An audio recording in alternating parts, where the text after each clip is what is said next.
Egaa fakkaanna malee nu garuu dureessa, qarshiif dilbii qabna Gooftaa Yesuus keessa. Kan baay'ee funaannate homtuurraa nafne, isa xiqqoo buhaateet tomtuun irranne. Kan baay'ee funaannate homtuurraa nafne, isa xiqqoo buhaateet tomtuun irranne. Waaqayyo kaleessa har'as kunoo jira, inni maannaa caalu Kiristoos nuuf jira. Wanta raama'uutti fira maalii qabna, haadhoo keenyan quufin yoomiif ol keeyyanna.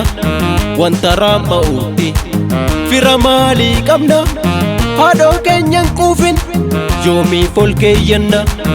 Uleen Aroon kakuudha, uleen Musee kakuudha, dhagichi Kiristoosi mamaa dukkan deeminka cilaatti taate hafta.